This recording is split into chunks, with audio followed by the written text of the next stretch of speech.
Well, there she is at about a basically idle temp.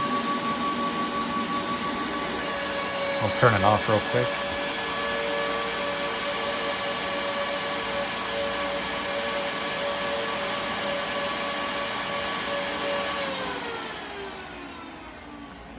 Take this panel off. Oh no, what have I done? I think I accidentally rebooted it. There we go. Slide this panel off. And there she is. So obviously our two CPUs, two cards. I had to take the mounts off because they didn't fit very well. So the only thing holding them up are PCI lanes, and they are toasty. So you can see down in there, airflow is not great. There's all this cabling and stuff. I don't know if this was like a refab, like someone went in and redid this, or how it came from the factory. I don't know. Had a, at high speeds, when these are ramped up 100%, it's not a big deal. But when it's low, I found that it's really restrictive, which is why, in order to not tick off my coworker, I've been running them relatively low, about as low as they'll go, and I haven't really been doing much on the GPUs. So it just kind of is what it is for the time being, but there is space for one more card, at least a full bandwidth lane. But yeah, that's that. Each of these has this splitter and goes into the single total of 2x8, and then I had to buy one because the card didn't come with it. But so yeah, let's turn it back on before I lose my IP addresses.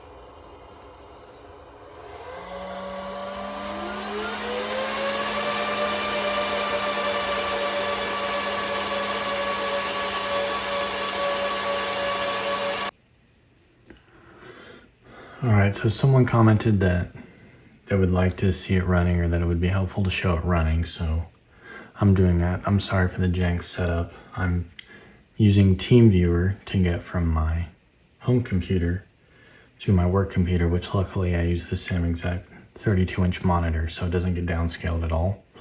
And then I'm using, obviously, SSH to get into these. So these are both SSH into the same server that I showed earlier. This one on the right here is just NVIDIA SMI that's returns. You can see both cards here. Here's one and here's the other. Here's our current temps, power draw, and RAM utilization.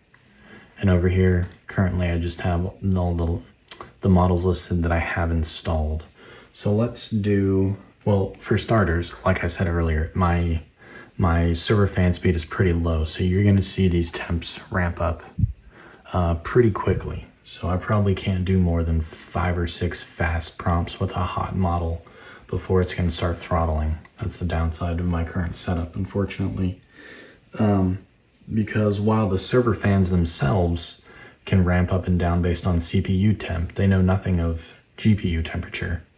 So they'll never ramp up really because of GPUs, which is a whole other thing, but that's when you get when you buy jank setups on the cheap. But anyway, so let's try, and then after I run this a few times, I'll show you the setup, which is extremely minimal. So let's try, let's run, let's do it verbose. So it's loading right now, and you'll see power is going to start going up, and our RAM utilization is already at about what it's going to be. It's usually about 6.5 gigs per card.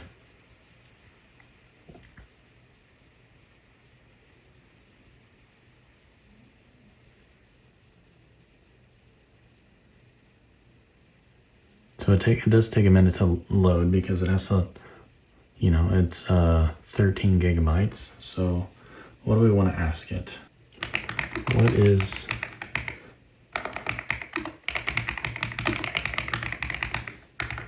object-oriented programming? So you can see it's pretty quick for a prompt like that, which is a single question and a single sentence.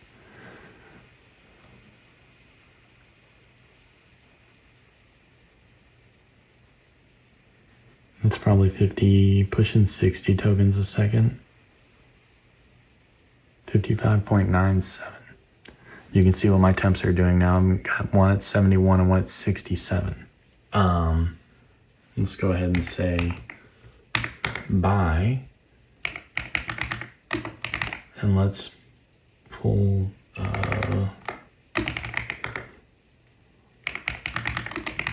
let's run Quinn 3 30 billion. Let's do that verbose as well. So now it's got to take GPT OSS out of memory and replace it with that. And you can see now it's about 9 gigs instead of 6 in VRAM for each of these cards.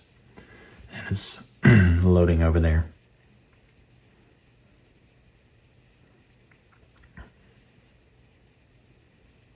And we'll give it the same question, I reckon, just to get it in a real solid comparison.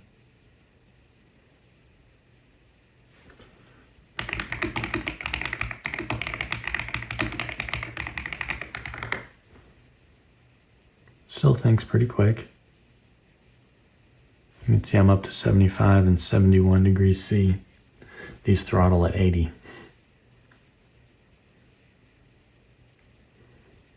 Balance usage is frequently uneven. So 120, that was at 80. Excuse me.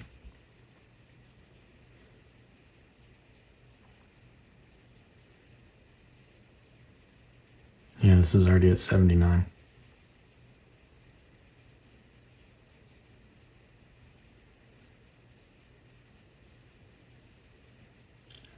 It does keep up with the speed of the, response pretty decently, but you can see it's, 10 tokens a second slower at 44.7. And this is already at 78 and 75 degrees C. We'll do one more just to demonstrate something. We'll run DeepSeek 14. DeepSeek R1 14B.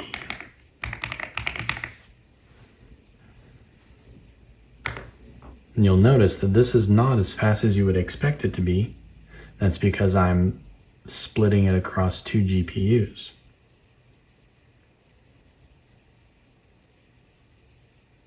Even though it could fit on a single card, which would make it a lot faster. See, about 4 gigs, 4 to 6 gigs on each. What is object-oriented programming? This is probably going to have to be the last prompt before this throttles. This is at 79C. Yeah, you can see how much slower it is. Because it's a smaller model. And, it's probably getting close to thermally throttling. And it's being shared, across these. One has 6.5 gigs, one has 5 gigs.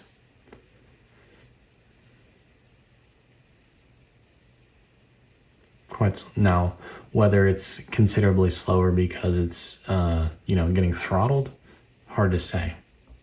I'll have to do some more tests when I can have the fans at full tilt, which is frankly something I have to save for a weekend. I'm going to go ahead and Control-C this and type buy. So I have Ollama running as a systemctl service.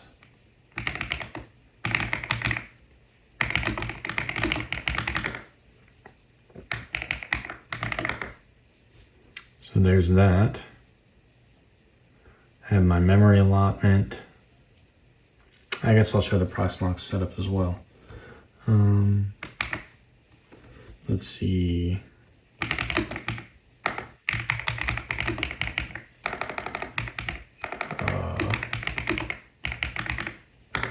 This is all there is to my Ollama config.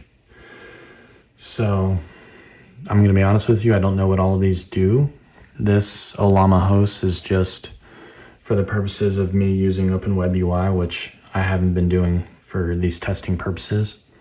The visible devices is just so that Ollama can see both GPUs. Schedule spread just concerns it evenly spreading across both GPUs, independent of how big the model size is, I do believe. Keep alive is how long it keeps a model in VRAM before it offloads it, which 5 minutes is on the small end, but it also keeps me from hitting my throttling threshold too quickly. And the number of threads, 12. I only allow it to load one model at a time. And some of flash attention and KV cache quantization is just for performance. So now I'm gonna, oops, that's nano. Let's say exit. And Control C over here. And now I'll show you Proxmox. All right. I guess I'll leave it this. Let me move it over a little so you can see it. So, only got one VM in this right now.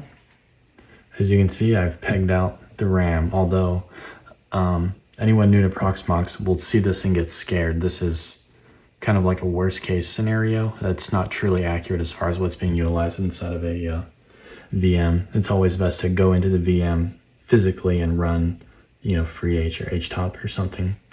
So here's the hardware, have generic stuff assigned. ChatGPT told me it was better to just assign it more cores on a single socket as opposed to fewer cores all across both sockets, in case cores do have more than one core has to be used and it's not having to go back and forth. They can just use cache. And this right here is how I'm doing the full PCI pass-through. So add PCI device, raw, and then gives me all the cores to choose from, and anything else that might be. And then there was something else I had to do on the host as well, but I can't remember what it was. But the driver itself is installed in the VM. It's not on the host. I don't even think I can run NVIDIA SMI on the host because it doesn't have the drivers. It doesn't need them as far as it's concerned. It doesn't really care what's there. And that's really it between the Ollama systemctl and this was it. And I swear, once I figured out what I needed to do, it took 10 minutes to do this. So unfortunately, we couldn't get more interesting with it right now because my thermal throttling issues, but what can you do right now? And it's going to be a minute before I can move the server into a data center because our data center is in the process of being rebuilt. And I'm going to have to move my entire rack anyways. But hopefully this was helpful, or at least interesting and a decent follow-up or addition to the video I made a few days ago. But otherwise, thanks for watching and we'll see you next time.